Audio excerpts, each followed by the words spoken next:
Tim's not coming tonight? Okay.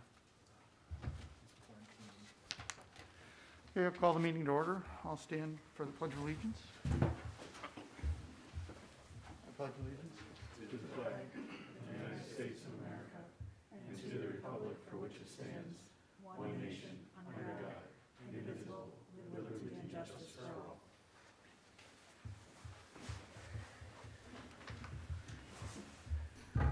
Item 2, approval of the minutes of December 8th. Any comments? Can we make one change on there with regards to my last name? And instead of Dickerson, can we put in Dickinson? Didn't we have to do that last month, too? You know, people confuse me with that football player all the time.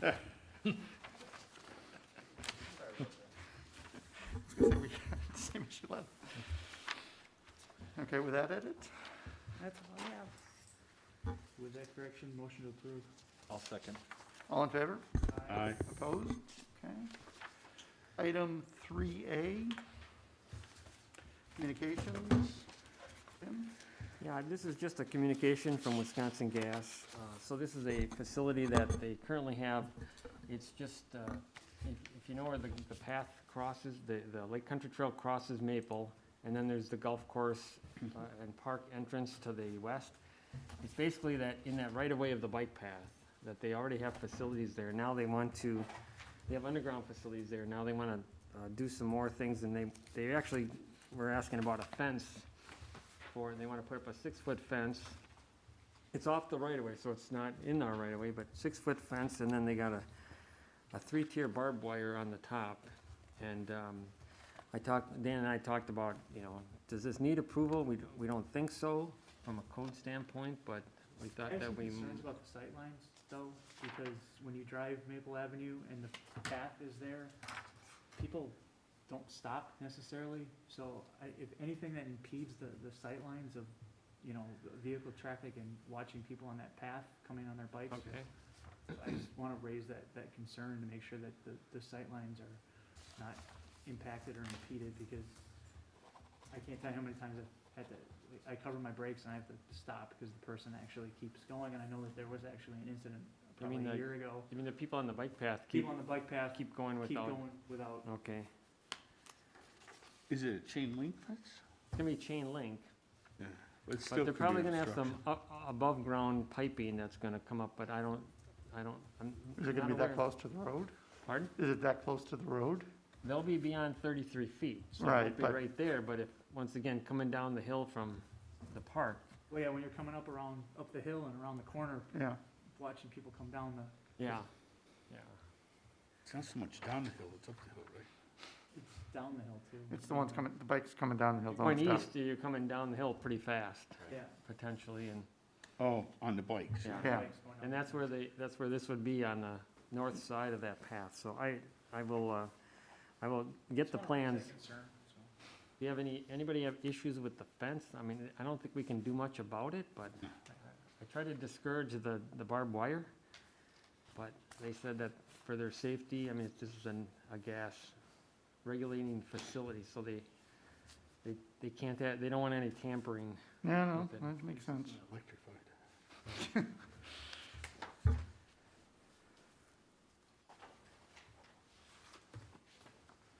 Okay, you'll pass those comments on then, Tim? Yep. Thanks. Okay.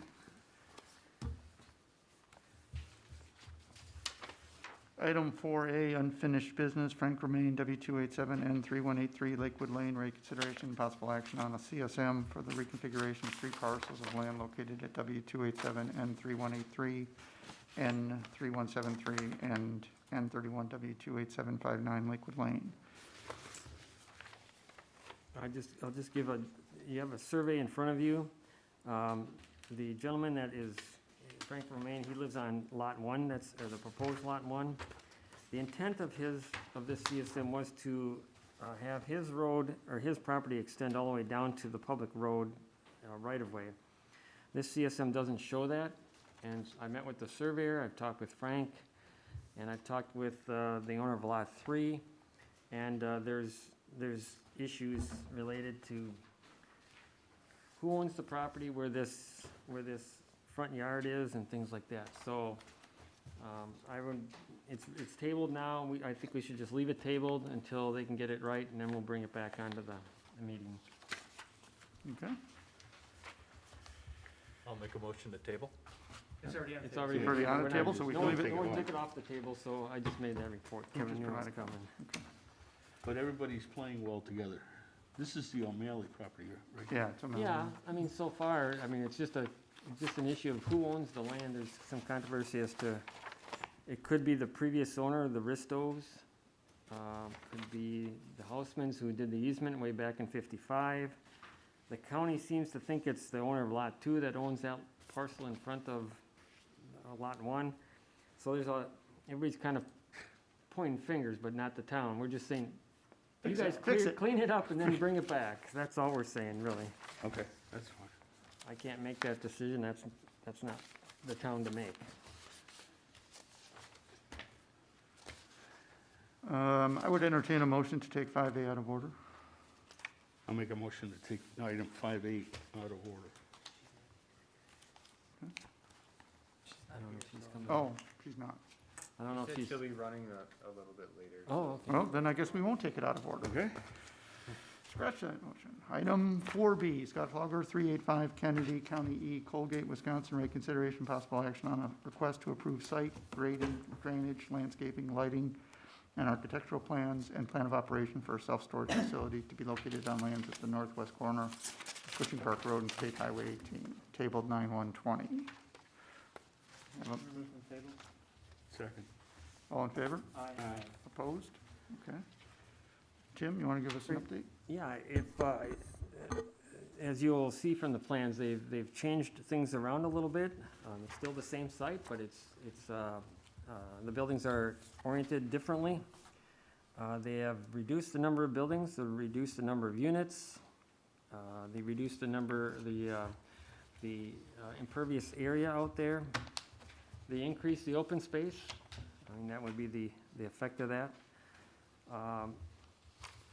The storm system is basically, instead of a storm system, storm pipes, that would have been private on site. Now it's just overland flow to the pond. I mean, it eventually all goes to the pond, and so it still goes there based on the grading plan. As far as the landscaping goes, that was an issue that we had discussed a little bit. The plans from back last fall were somewhat, I'll call them sporadic islands of landscaping, and there was some comments about not having that robust enough. They have come back with basically continuous screening on the west side and the south side, as well as pretty much on the east side, not all the way to the north because there's an opening to get into the property or into the site. But for the most part, it's going to be vegetation all around it.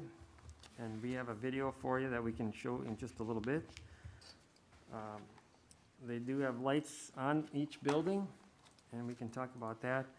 And then the architecture, just a kind of a summary of, we looked at LP Smart Siding on the south side of some of the buildings, and they put that on there.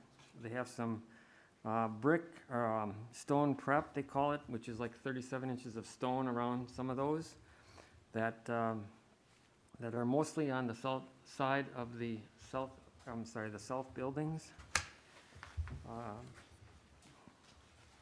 They have some steel wainscoting in, wainscot on some of the metal buildings, so you got different colors. And we'll confirm that, but different colors of the steel, so it gives it a little bit more. And some of those buildings do have windows. The Style 5 and Style 6 buildings, 9 and 11, do have windows in it, so there is some, that breaks up some of the mass of the structure on that. So, I provided you the size of the buildings there. As I said, there's really, there's 11 buildings, there's 5 different styles of buildings, and so we have all the architectural plans for that. You should have received the planting plan. If we go back to the landscape, the planting plan. In my report, I had counted 96 trees. I counted them pretty fast, but their planting plan indicated 100 trees. And those trees would be, the pine trees would be 5 to 6 feet high, and the hardwoods would be 2 to 4 inch caliper, which is pretty good. I mean, I've seen projects where people want to put in like a little 1 inch tree, you know, which is, you know, it's like a whip out there. If we can get, you know, a good 2, 3, 4 inches on some of those trees, that's going to be a pretty decent tree to get in there right from the start. But as you know, with any kind of landscaping, it takes a while for it to come in and create the buffer and that we are looking for. So my only other concern that I provided in my report was in regards to the lighting. I'm always promoting cutoff lighting, which is basically, and as much as people talk about that church, if you look in the parking lot, it is cutoff lighting. You only see the light coming from the box down, same with OAW. That's in the parking lot, and the intent was, my intent was, say, we should do these for the buildings so that as you look at the buildings, you're not seeing a whole bunch of lights out there. You might see the wash of the light onto the ground or onto the building, but not necessarily the actual luminary, the fixture and the lights itself. There's some question on that. We can discuss that, whether we want to require that or not. And actually, it does meet a lot of the requirements and conditions that were in the M1 code. And I gave that on page 4 of my report. It kind of gives a summary of how I addressed, how all these items that were in the M1 code are addressed on that. So, plan of operation, I think the only change that I noticed was that I think we looked at this as being storage. I know that Mr. Flogger has indicated that he's going to have contractor storage. Some of those buildings have restrooms in. I would assume that allows someone to be out there if they're working on if they want to work on their car or if they got a hobby or something in the storage area, that they have a restroom to go to and have available. But we don't want, I think our intent is it's for self-storage or storage, and not for a business to be run out of there unless they come back with a plan of operation that would allow a business to be run out of those units. That's how I would look at it. I mean, my understanding is it doesn't say that they want businesses running out of these units. They want storage for businesses, but not necessarily, there's no office in these buildings, but will they create an office? I don't know. They shouldn't unless they get a building permit, and that's when we can maybe have them come in. But so those are my questions and issues related to this. Do we want to? We have a video of what it would look like with the landscaping, and hopefully Dan will make this thing work for you, right? We appreciate that. Fingers crossed. Yeah. Do you guys all have a copy of that plant schedule as well? I know that was sent. That was Yeah. sent to everybody. So Email yesterday, day before.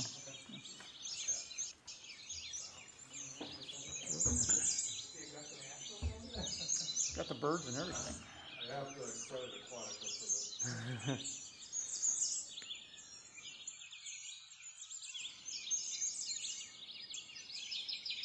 That's the landscaping that will be at the day of completion? No, no. a few years from now. It'll be projected. It's all light effect. And that beautiful field next door is really the We Energies building. We block that out. It distracts from my architect.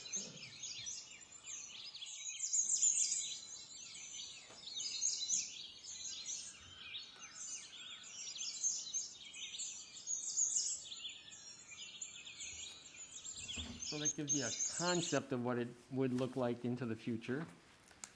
Like I say, the landscaping will take a while for that to happen, but I think it gives you some kind of a picture of what, I think your idea was does it block the buildings, and that shows that there's landscaping all along the south end, the west end. the east one, there's an exit closer to to Highway 18, just an exit, and then the entrance is down by the Veterans Electric Building. That would be like where most of the vehicles would have to enter, and then they come out either through that way or out right by 18, right on the south side of the site. On that. And I think, from a circulation and width standpoint, there's 35 feet between buildings. I think last time it was 30 feet, so there's a little bit more room to maneuver. I think we had that issue about how do you get boats, large vehicles in there. So I believe he's addressed most all things that we talked about, but I'll let you ask questions or I provide comments. Do you have anything further to present, or should we just go to questions and answers? I can do just a brief synopsis, that I was just gonna add, touch on a few points, Mike. then we can do Yeah, okay. Q&A. Just very briefly, Michael Van Clunen, attorney representing Scott Flogger. To piggyback off of what Tim said, the goal of this application here, or this update, was basically to do our best to address the concerns that the Plan Commission raised the first time around. We feel like that we've really accomplished that, especially with in the addition of very adequate screening and protection of what you can see from the street, and in addition to that, addressing some of the architectural concerns that were raised the first time around. And so, with that, I would add one final point as it relates to the lighting, which we can discuss further. In particular, there is a dispersion plan that is included in the packet here tonight. The dispersion plan indicates that lighting will remain on the property itself.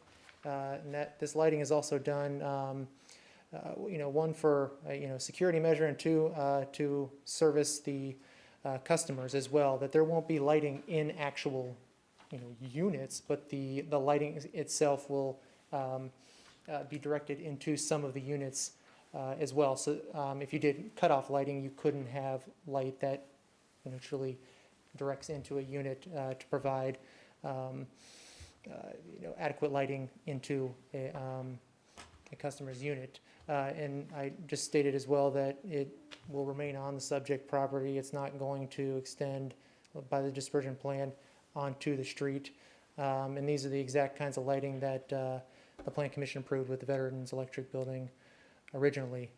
And then final follow-up too, as it relates to the restrooms. There's units here that would serve for contractor storage, RV storage, and the idea behind the restrooms is to, like Tim already alluded to, a certain subset of customers that may have for example, a vintage car within a unit that may spend a little bit of time cleaning, detailing that car or whatnot, or have an RV that requires clean out, that maybe they're remaining in the unit for an extended period of time. In addition to that, there will be some customers that are contractors that will be storing equipment, or maybe even a truck there. The idea being that they will be storing that, they're not operating a business in a sense of setting up shop and then running an office and taking phone calls and pretty much turning into a proverbial office, if you will. The goal is for it to be storage. Now, if they choose to access that area to get that truck or to get that equipment, they can do that within the hours of operation that are stated. But I want to make sure that the goal wasn't here to steer away from the use, but to market to a particular customer, especially in light of the fact that the town does prefer that storage be inside buildings, and that contractors put their equipment away, or it be properly shielded and protected from view. And I think that this facility achieves that goal. So that's kind of just a synopsis a few points I wanted to address that I know Tim brought up in his memo, and happy to answer further questions, and Scott's here as well.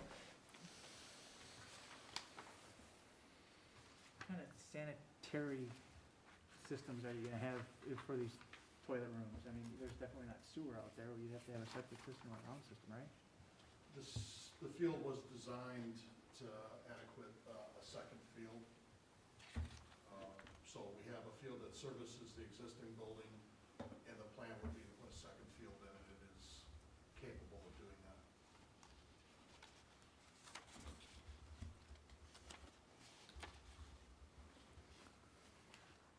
Other question? So you said there's no lighting inside the units? With the exception of the contract unit. Which is the one with the bathrooms. Yes. So is there electric in any of the units or just the contractor units? Well, obviously, there's electric for the exterior lighting. No, inside the units. Um, Is there an electrical Just- outlet inside? If I could, just to clarify, because of the different types of buildings. Uh-huh. Obviously, for like the building that's designed for RV storage, there would be electric available to rent that you could use to maintain the batteries, et cetera, service your RV.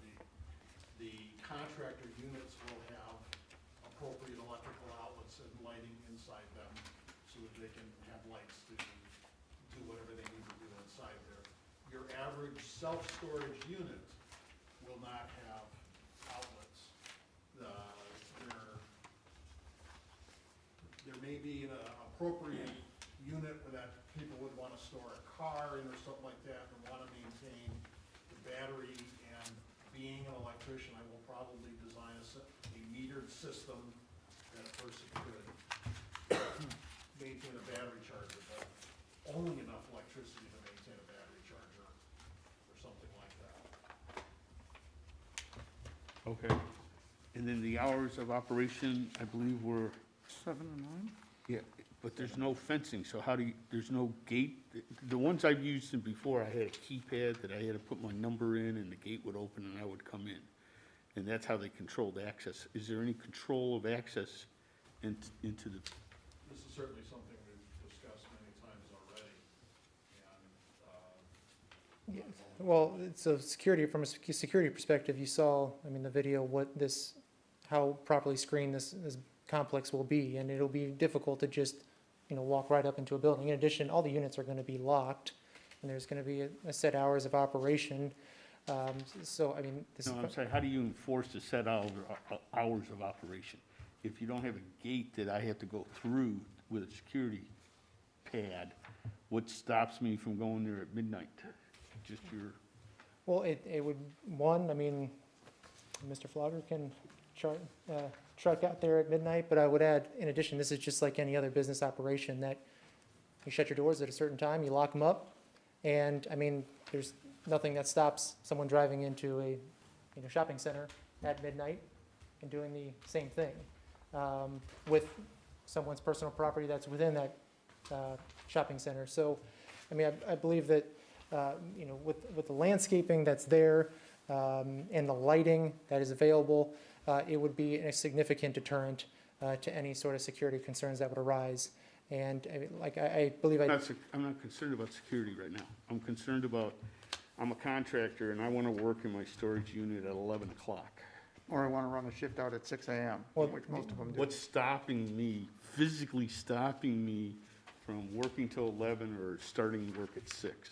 well, the hours of operation state that they can't be there past then. Okay, what's So physically stopping me? there's that point, and then in addition to that too, there will be lease agreements with these units. And so they have to abide by the contractual agreement that indicates that they're not allowed to be on the property after 9 o'clock pursuant to a approved plan of operation. So there's nothing physically stopping me? There's no fence, there's no security gate that stops me from driving in? I mean, just like any other business, yes. A shopping center, like I just Well, I mentioned. can't walk inside the shopping center. I can park in the parking lot, but I can't walk into the shopping center. Uh, It's locked. Certainly, and that's what, these units will be as well. And, I mean, Mr. Flogger will do his best to ensure You that. understand what I'm saying, sir? I understand what you're saying, but at the same point, you have the skate park right here. You don't have a fence around it, you don't have a gate on it. If somebody wants to come in here at midnight and skateboard, what's stopping them? Bad example to bring up to me. It's the exact same issue. I didn't want the skateboard park. I didn't want the skateboard park. The analogy, though, of the skateboard park, right? There could be citizens which contact local authorities to ask those kids to be removed. So in the access to the building, and not that it's necessarily a security concern that we're asking about, so much as it is the enforcement of the hours of operation, what kind of locks are we looking at putting on these buildings for these specific units, is there anything that prevents them from putting in a pin at 11 o'clock at night and entering the building? The same types of locks that I use on the building that I just put up there that I have, that are complete digital locks, I have control as to what time these locks will or will not operate. Okay. Okay, so there is a physical barrier So they're for, your locks? They're my locks, yes. Okay. All the ones I've used are my locks. I bring my own lock. And that lock, Well, and the reference you're using for the contractor building, et cetera, those are your average door locks, digital door locks. So are you intending to set those door locks then for those hours of operation? Yes. Okay. okay. But the tenants will have a key to be able to access their units, correct? It's not like you're overlocking at 9 o'clock at night to prevent them from walking in. It is not my intent to issue keys, because then you've completely defeated the whole purpose, of using the digital locks. The advantage of the digital locks is you terminate an employee, you can get on your phone app and you can immediately lock an employee out of your space. If I have a tenant that's not paying its rent, I can get on my phone and I can immediately lock my tenant out of his space. I understand. so you'll be able to use the locks to enforce your hours of operation? Correct. Okay, that's the physical barrier then. And is that for all units or just for the general contractor storage units? That you'll have the digital key lock pads? It would not be for an individual 10 by 25 space, no.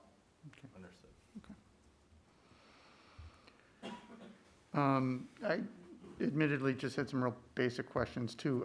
It looks like the traffic flow is south to north and yet the exit's on the south side, so are the arrows going in the wrong way? That's for drainage. Show us the site plan. The arrows are drainage, not traffic? Okay. I think traffic is gonna be able to go both Both ways. directions, any direction you want, because it's 35 feet in width. Arrows are drainage. Okay, The arrows, they match the grading plan, so I assume that's the intent there. then how is the exit at the south end only an exit and not an entrance too? Is that, That might have been a misstatement. I mean, I'm assuming if I drive a small enough car that I don't need the truck turnaround, I can go in on the south side? Won't stop you. Yeah, the street's wide enough. I mean, I've driven it.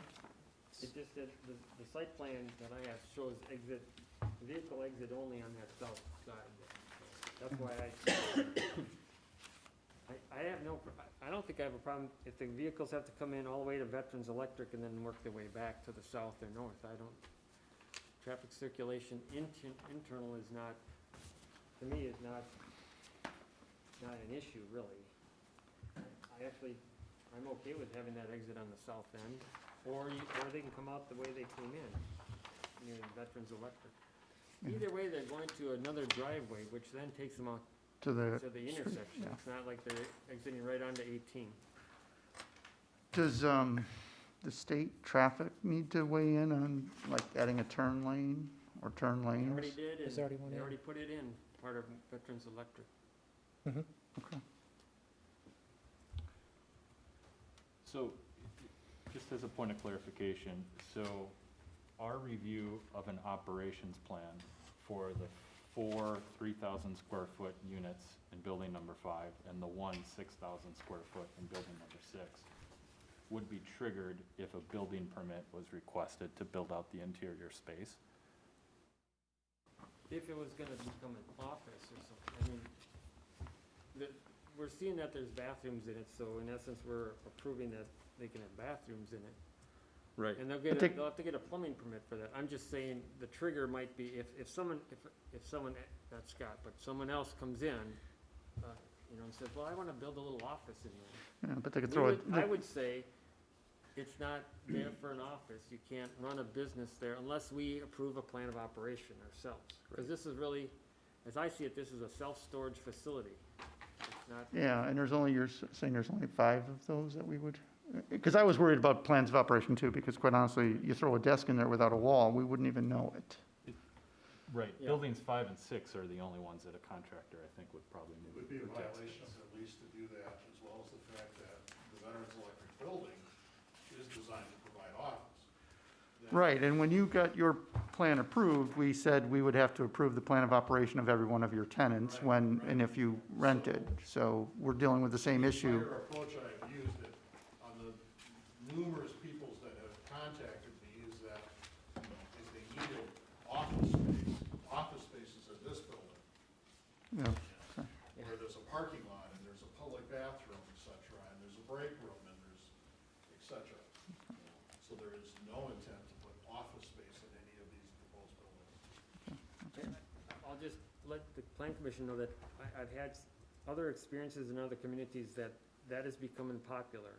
Having basically, facilities like these that are basically commercial condos that allow, I mean, a classic example is the electrician or the plumber that has like 2 or 3 trucks and wants a bathroom and an office. You know, so that's where they gather, that's where they leave from. They park the vehicles inside. You know, even the employees park inside, take the trucks outside. You don't see anything outside, but it is becoming popular. So you may see it more than, you know, so it may come back. That's why I put it up there. It may come back someday, you know. Well, and again, if they came back with a plan of operation, said 7 to 9, we're gonna have 3 trucks pull in, pull inside, take the 2 big trucks out. I don't care, you know, we'll deal with it, but, I just don't want it to be, I mean, we're gonna have to tell them, if they come in for an office, I'll be the one to tell them, need a you business plan. gotta get the plan commission approval in order to do this. Would- But it would be allowed under our code. I would also note too that, I mean, as Scott's already reiterated, that this would be in the lease agreement, that this would be used for storage. You know, if the plan commission is fearful that we might be striving to try to build out an office, granted, yes, we would have to get a permit, but 2, it would limit the viability of that unit thereafter. I mean, that tenant doesn't stay there into perpetuity. I mean, if the tenant chooses to leave, now we've just, if we've done something like that, we've built out a unit that now is very limited as to who that customer could serve. And that's not the intention behind this whole application either, so just. You don't need to build it out, you can just unload a desk, put it in the corner, and it's an office. They do this with airport hangars on, you know, local airports, where a cabinet maker will come in and put in a bunch of saws and run a custom cabinet shop out of it with his trucks going back and forth.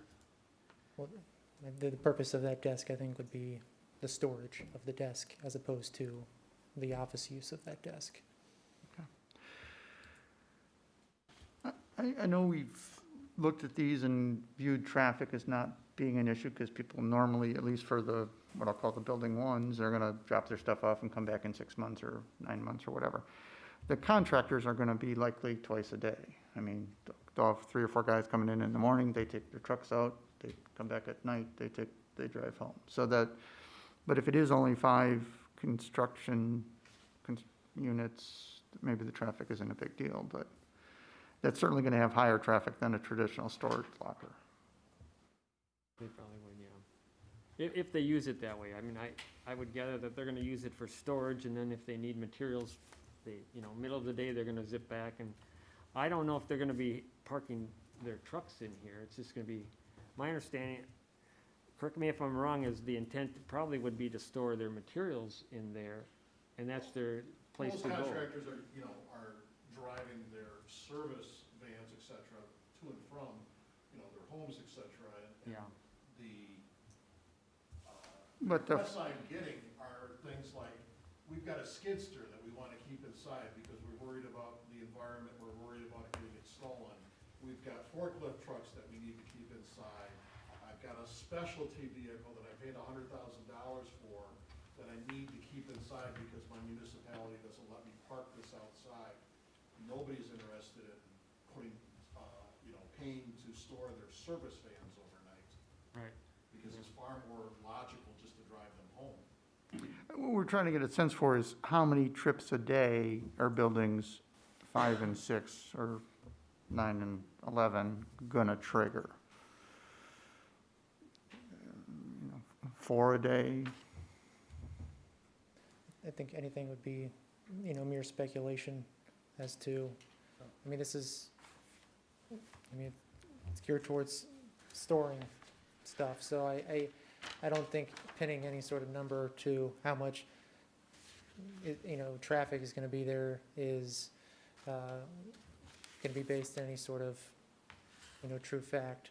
I mean, I think what the engineer has already stated, Tim, is, and we're agreeing with that, assessment, is that traffic is generally gonna be sporadic. It is not gonna be a business center. I mean, if you've got 4 or 5 contractor units being used, I mean, I think anything is just speculation. That it's hard to attribute something quantifiable to that. What would be the impact on the marketability of the product without, if bathrooms were not included? If there were no bathroom facilities, and it was just pure, simple storage? I think it would completely defeat the purpose of the buildings. I mean, you're gonna be putting in, again. Building 5 and 6, because those are the only Right, two right. buildings, yeah. Completely would defeat the entire marketability of the facilities. And, part of the appeal is to be able to bring their equipment back and if on its specialty use and wash it down, for example. So now I've already got a floor drain and running water to wash it down. Running water, why wouldn't I have a toilet in the room? Well, there's less of use potential for offices or things like that with just a, Well, same Drain. reason why you can't put a toilet in your garage, or you can't put a toilet in, In a outbuildings, boathouse. in a boathouse or an outbuilding in the town either, so. yeah. So a drain in the floor is totally different than having a bathroom, which opens up a whole array of Well, potential potential abuse. use, yeah.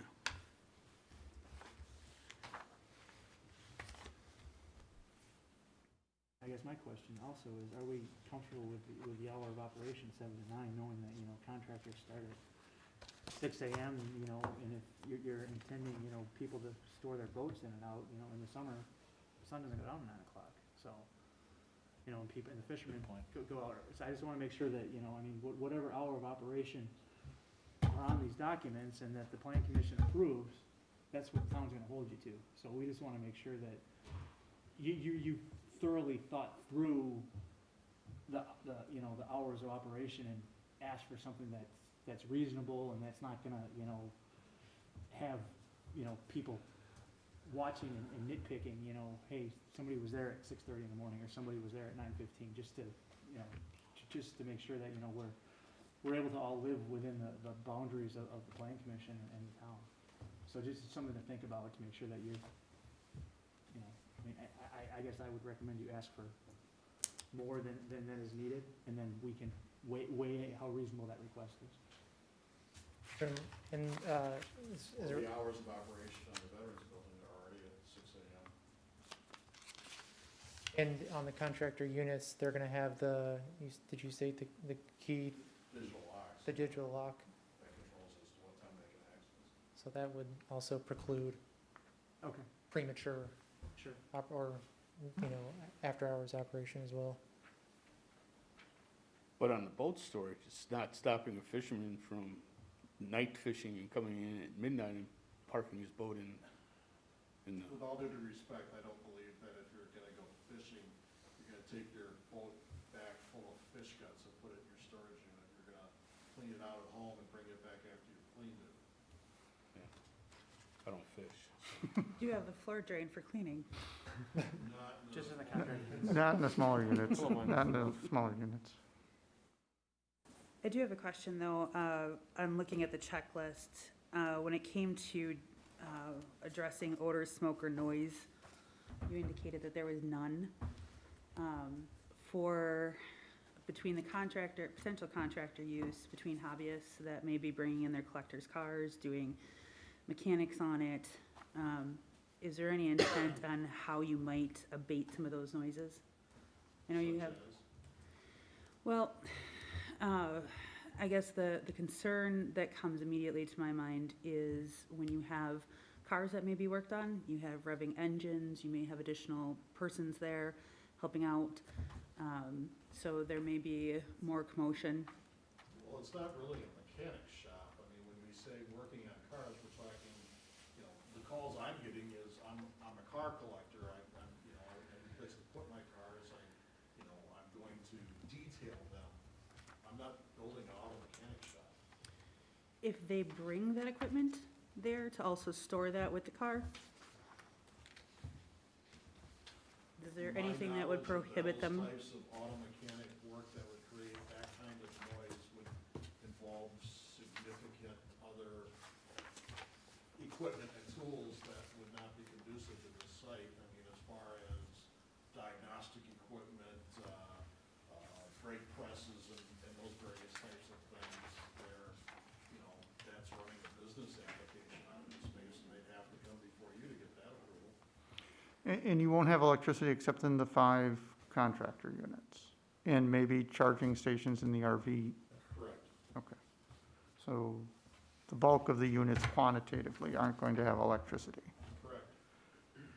Hard to run a power sander without electricity, I think. If there is a high-end collector of some sort that does take on one of these contracting units, or contractor units,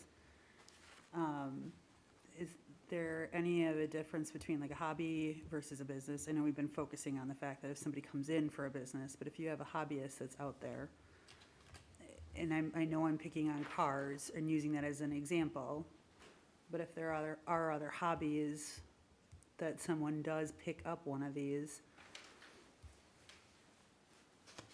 where do we draw the line on a noisy hobby versus a business?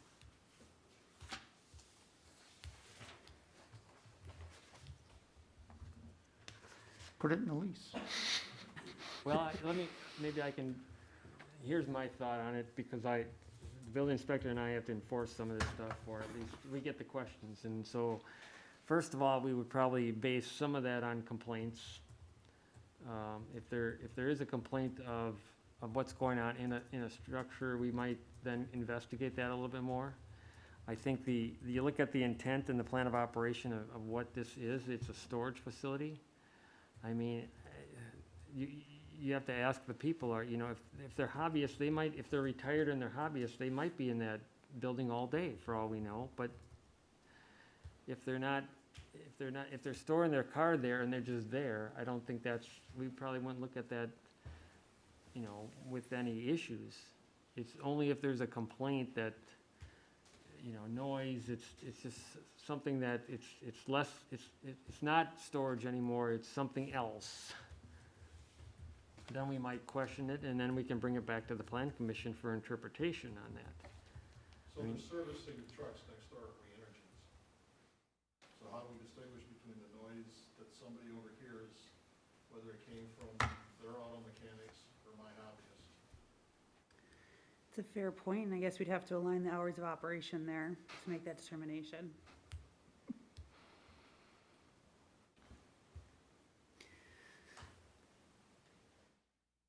What about, expand a little bit on the lighting? Because Yeah, that I'm was very sensitive to the lighting issue and light pollution. You had 10-watt bulbs, and now you have 28-watt bulbs, if I'm reading this correctly. And So, I mean, this plan here tonight, as Tim mentioned, there's no cutoff lighting, which is the exact same kind of lighting that's on the Veterans Electric Building currently.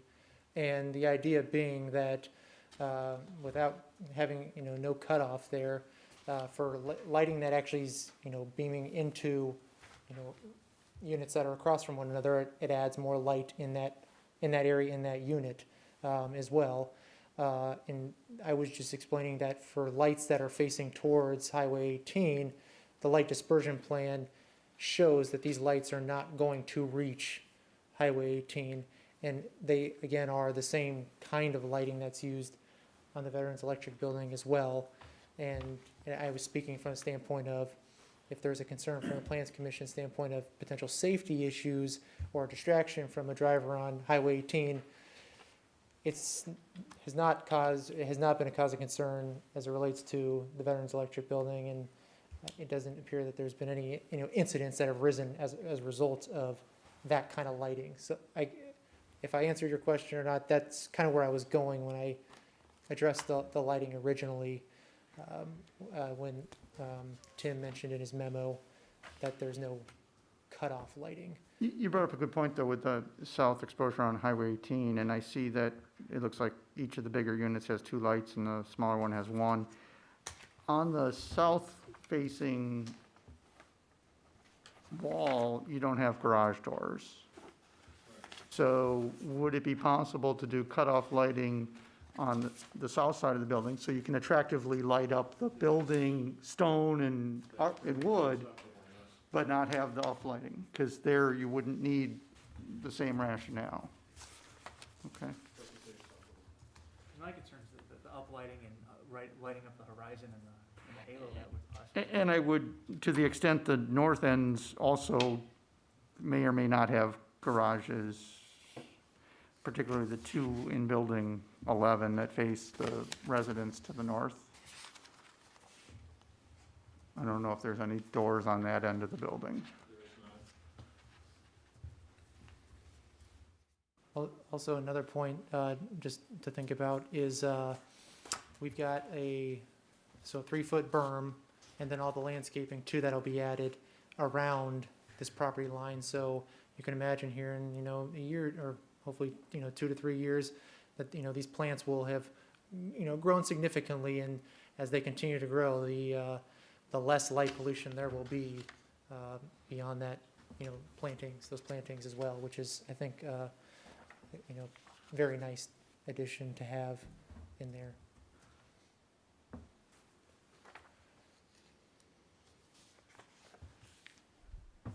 Well, I think if we can do cutoff lighting on the south end, and to the extent there are no garage doors on the north ends, I think that would alleviate, because then the only uplighting is going to be in the middle aisles, which is going to have some natural block anyways. It's not necessarily uplighting, just so we're clear. I know, on yeah, I that. know. It's really just, Cutoff or it's non-cutoff. just what's known as a wall pack, which is just basically a light up against the wall that Yeah. kind of shines out. Now, these have a little bit of the lighting fixture has a little bit of an angle to it, so it is gonna be kind of out and down. It's just that from a distance, You could you still just see the don't light wanna fixture. be looking at a whole bunch of white lights. Right, and if the only ones that are not cutoff lights are the ones in between the rows, then we wouldn't see those Correct. off the property. So if we can Correct, cover the south ends and the north ends with cutoff, I think that would be an improvement. You might see the sides on like the Yeah, easterly buildings, you're gonna see the sides on those.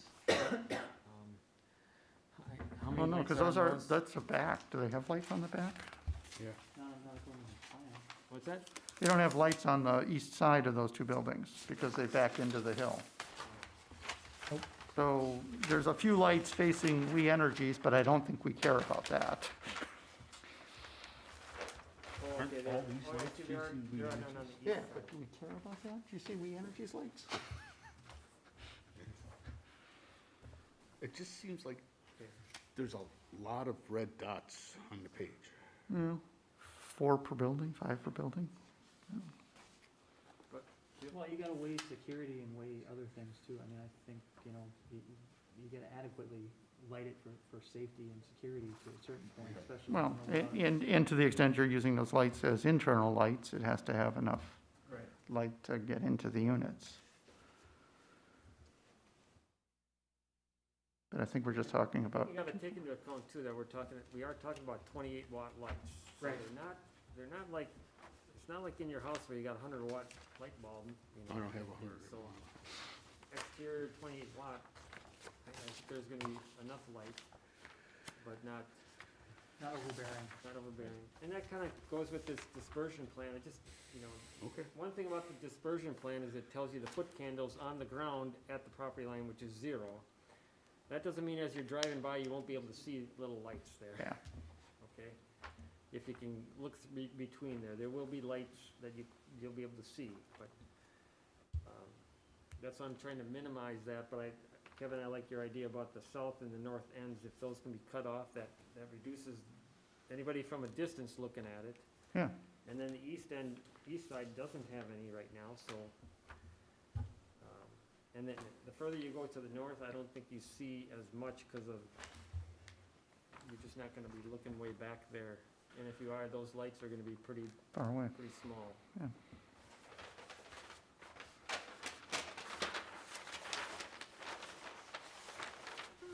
Last time you were here, you talked about maybe doing this in phases. Is that still conceptually what you might be doing, or No, start to finish, one phase? Okay, both phase. that's good.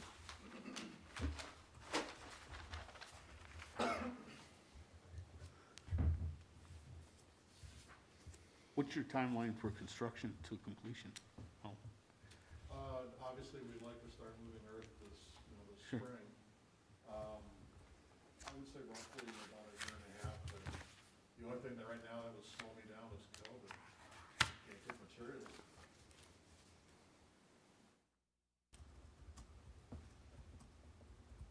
But you can at 5 times the price. Sure.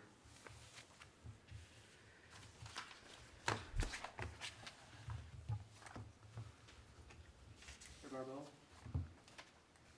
Are we comfortable with this landscape plan? Because I know in my time on the planning commission, we've seen many landscape plans that vary from what they planned is what they planned versus it's not really up to what we had envisioned. Yeah, there's, the hard part about landscaping is we don't have any written standards yet. We're working on those. And the question is, how detailed, I mean, you can go way overboard and double everything that they've offered there, you know. This being rural, I would say that, you know, they're giving us quite a bit of vegetation that will block, you know, especially the, you know, if they got quite a few spruce trees in there that are gonna block the view or at least break it up. There's not as many, I would say, perennial plants and things like that. They have the ornamental grasses, which get, you know, pretty high, a couple feet high, so it breaks up the, you know, right over the berm, you're gonna see some of these grasses. Sure. This is not necessarily the site that we have at OAW, you know, where you have, I mean, you have Highway 18, but it's a rural area. Right. It's not the, I guess in my mind, it's not an office building, it is self-storage, and it's, the use doesn't have to be, you know, real attractive because it's not like an office building, I would say. That's the difference I would say. I mean, if we had an office building, I'd say we'd want plantings not only around, but we don't want them right up against, we'd want them like near the building, you know. But here, the landscaping plan is more of a buffer rather than a, you know, beautification. It's a screen, Yeah. it's definitely a screen, I'm, you know. But is the landscaping plan specific to the quantity and the size? 100 trees, Yep. 5 to 6 foot for I the, counted the trees that are shown on there and they kind of match, but Okay, and second question, the video we saw is part of the record, so we can hold them to that as well, in terms of quantity and well, location. you can come back in 20 years and check, because it's gonna take, Well, no, I don't have to come back in 20 years if I see that there's 40 on the video, trees, and I go out there Oh, and count 40 trees. oh, I don't know. We gotta go by the plan, whatever the plan shows, that's, you know, their planting plan says 100 trees, I counted 96, so I might have miscounted on a couple, but that's what we go by, so when they plant their trees, I can go out with that plan and check it, not the video. The video is just a video. I don't know how accurate that is in compared to the plan. You counted 96 on the video, though, is that what you're no. referring I to? think 96 you on got the it landscape 96 on plan? No, on the landscape On plan. this document. No, I didn't use the video to count, I just, Am I required to provide the birds too? they Be come for nice. free. If you build it, they will come. The deer too. No, I mean, you know, they obviously listened to our comments Yeah, from the last meeting, you know, they reduced the number of buildings. You know, the landscape plan, you know, on paper looks like it's Looks great. adequate, and it looks great. I think, you know, if we can compromise on the cutoff lighting, you know, to Chairman Fitzgerald's suggestion. I mean, the only thing is, you know, that hour of operation and, you know, Chairman Troy's concerned about the fence. I've really backtracked on the whole fence thing as I drive around, you know, the state, drive around, you know, the rural country roads, and, you know, I look at the storage facilities that are all over, you know, the countryside that don't have fences, but I don't know why I'm like looking at storage units, but they just kind of pop out now, but I'm like, hey, they don't have a fence, you know, that's what Mr. Fogger was talking about. No, I think they've done a lot of work here, and they've listened to our comments, so I appreciate that. Yeah, I was going to argue for a gate for hours of operation, but if they've got electronic locks on the buildings 9 and 11, which are the only ones I'm worried about, Yeah. Operating outside the hours of operation, that is sufficient in my mind to keep it to the hours of operation, so.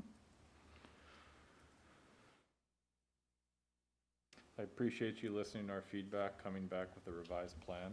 You clearly put forth a lot of effort in trying to meet our feedback from the initial meetings.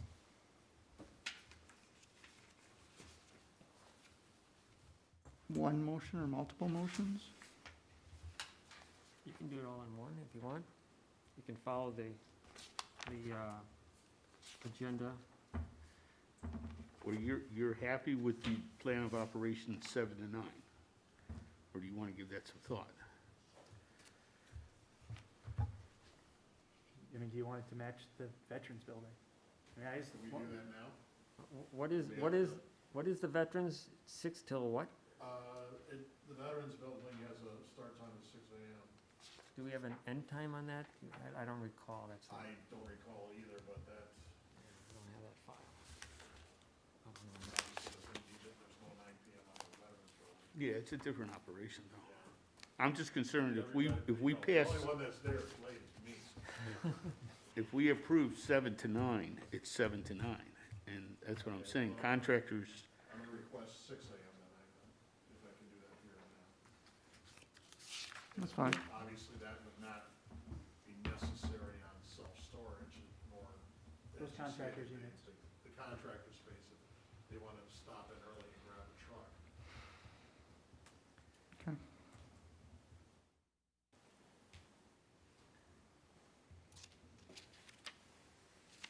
And I also hope that so far you've been pleased with what we've done with the Veterans Building. Can I just get a clarification maybe before the motion on the, so we talked about cutoff lighting on the south side, on all the south side of the southerly buildings, let me get that. Mm-hmm. And then cutoff on the the only one is on the northerly building, so building 11 but on, on the north side, not building 10 9 too. and 10 are okay? or building 10 too. Yeah, 10 and 11 would be 10? cut off. Yeah, I think 9 would be okay because it's got a building to block it, but 10 and 11 on the north, and 1, 2, 3, and 4 on the south. Would you say that just want 10, 11 on the north and 1, 2, and 3 on the south? 1, 2, 3, and 4 on the south. 4 only has one light, so. And then in the motion, it probably should be subject to staff review of that Yep. fixture then. Everything else can be the other fixture. And what about the building standards?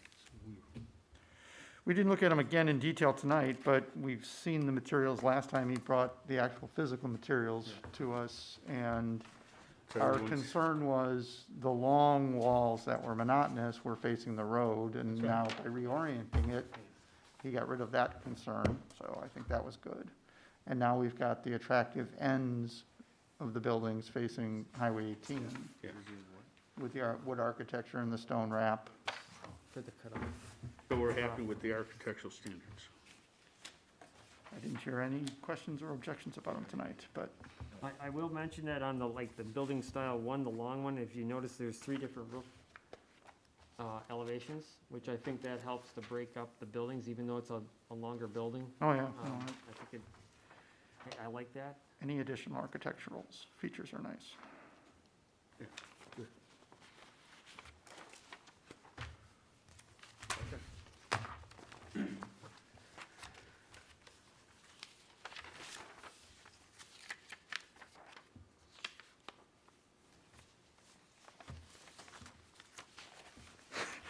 It's a hard one, Ed. I'm looking at you for a reason. I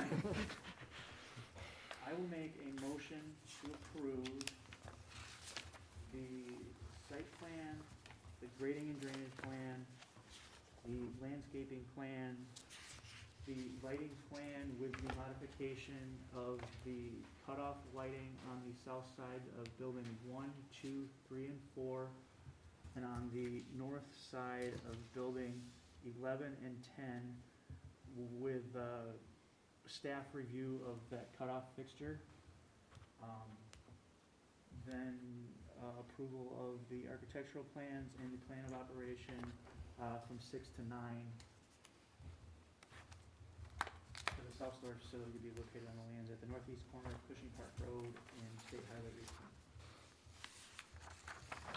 18. Second. Any further discussion? All in favor? Aye. Opposed?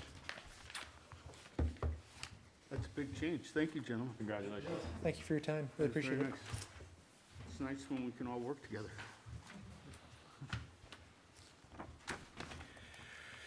Item 5A, Patricia Leverins, N48 W28320 Lindale Road, rate consideration and possible action on a certified survey map to split land at the shops of Lindale Farms to separate Ms. Leverins' home from the rest of the business property.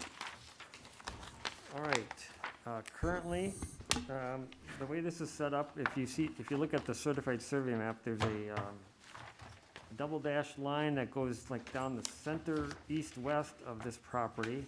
And basically south of that line is town of Delafield, north of that line is town of Merton. And basically, that's the way the property sits. Pat Leverins is here, and she owns all that property, the whole piece there, but it's in two different communities. You can see the shops at Lindale Farm is basically on the easterly, center to easterly part of the property, and then she actually has a house on the westerly side of the property, and she accesses that house through a driveway that's west of the barn, one of the barns there. And so what she would like to do is to split off the house and then have that separated, and then have the business basically be separated from the house. Because right now, they're basically all on one piece of property. And so she has proposed, and she actually did this in 2014, and basically the town approved it at that time, but it never got recorded, and so it never happened. Basically, it's the same situation. So the new lot would be a north-south lot. She has provided an easement, a 20-foot access easement to get from Lindale Road to the house. And I have that, and that will have to be recorded at the same time as the CSM, and then that document number will be put on the CSM. That's why there's a blank for that easement. The lot 2, which has the business on, it meets the zoning requirements. Some of it is legal non-conforming, because that's the way it's been, but from an open space standpoint, they meet the open space, even if it's just in the town of Delafield portion, so that it's got like 65% open space.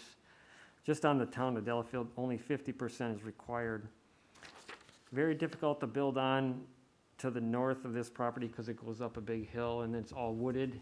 I think it's all environmental corridor in Merton. And then there's a subdivision to the north in Merton. So I reviewed it from a technical standpoint, and everything has been addressed. And so it is ready for approval. It does not have to go to the county planning department for review. And so it's us, and then obviously town of Merton will have to review that. And I haven't heard, I don't know where they're at on their approvals on that. So do you know it all, Pat? They're going to meet tomorrow night. Tomorrow night? The Okay, same kind of planning commission. okay.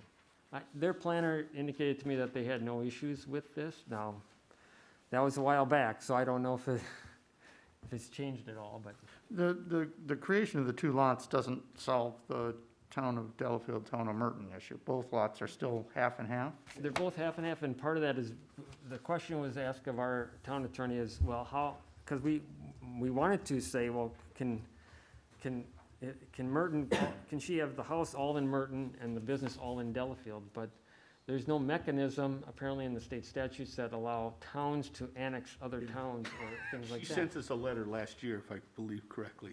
And I looked into it with the town's attorney. You wanted us to annex Yep.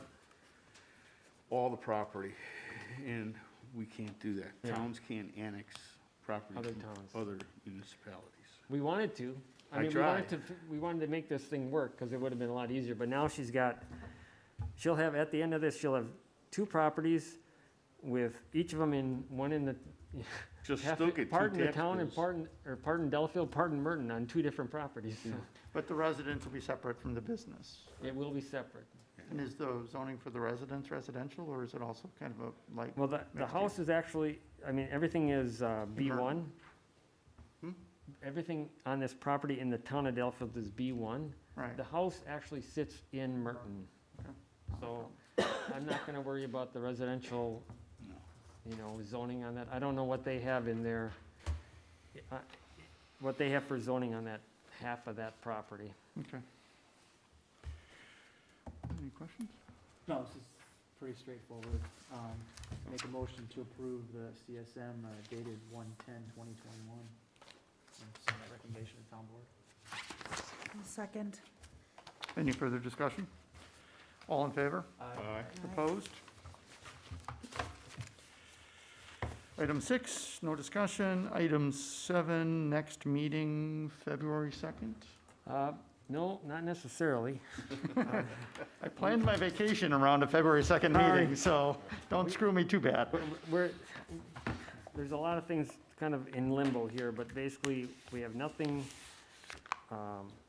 nothing planned for the 2nd. There's nothing in for action. And we're not ready for the, The intent might have been to have a meeting on February 18th. Was that a date that was? Thursday, the 18th, and we thought we would be talking about the ordinance for the Thomas Farm. We have a draft ordinance that the staff is looking at, and we're making comments back to Jason at the county tomorrow. We don't know if we're gonna get that back for discussion on for the 18th, or if that should be on March Thursday, 2nd. the 18th? What? Or Tuesday, the 16th? It was Thursday, but that was, There's an election on Tuesday, the 16th. It'd be Thursday, the 18th. It'll be Thursday, the 18th. Oh, Switch it to March. so there are some items that are gonna come in for the 18th. Like, there's at least a couple of CSMs that are coming in for that. So I would like to still have that meeting if we can get a quorum for that day. We might have a meeting on that February, so we wouldn't meet February 2nd, we'd meet February 18th, and then we'd have to probably meet March 2nd again. But the March 2nd might only be discussion of, the Plan Commission's consideration of the Plan Development Ordinance. Would that be at the joint meeting? no, it'd be a single meeting, and then the next month or later in March, we'd hold a public hearing and a joint meeting. This would be the Plan Commission's opportunity to review the ordinance in detail. Now, the Before- staff yeah. reviewed it, and we're suggesting some changes, and there's some things that that Jason's got to finish up. And we want the planning commission to look at it in depth Sure. and then publish it for a public hearing the following month. So you're thinking the March 2nd might be the Thomas Farm ordinance? You don't think that would be ready for the February 18th? We don't know yet. We don't Okay, know. we don't know yet, Depends on okay, when the group gets their review back, okay, and then when a final version is presented to us. okay, all right. So no meeting on the 2nd and a meeting on the 18th? Can everyone make the 18th? We can always, do we want to change the time on that, or no? I have cards at 7 I'd say o'clock. keep it at 6:30. What's that? Said I have sheepshead at 7, so, no, I'm fine. We haven't played sheepshead in 6 months, so I don't know if we're gonna be playing in March yet or not. Yeah, 6:30 on the 18th, that's fine. I don't, assuming that I don't get anything else new, it might just be a couple of CSMs, so it might be relatively quick, but, I But know- if the ordinance was there, it'd be a big meeting. If the ordinance is ready. No. Well, are we It saying might we be. might do the ordinance on the 18th? It depends on when we get the final draft back. Yeah. I mean, if It we depends get on how back in quickly, time, yeah, we it could depends put how it on. quickly the committee reviews it and gives their comments to Jason, Yeah. because I think it. We just want to be able to get, we don't, I'm not trying to slow it down, we're just trying to make sure that you don't get that ordinance, you know, No, we don't 4 want to do days it before- prematurely, you know. before we wanna days be before waiting the this meeting. long, so let's, you know, make Pardon? sure that, we don't want it prematurely, let's make sure that we yeah, do our. Well, due we also don't diligence. want it with 2 days' notice, because it'll Yeah. take a lot of, right, so. okay. All right, that works for me. Item 8, Motion to adjourn? Second. all in favor? Aye.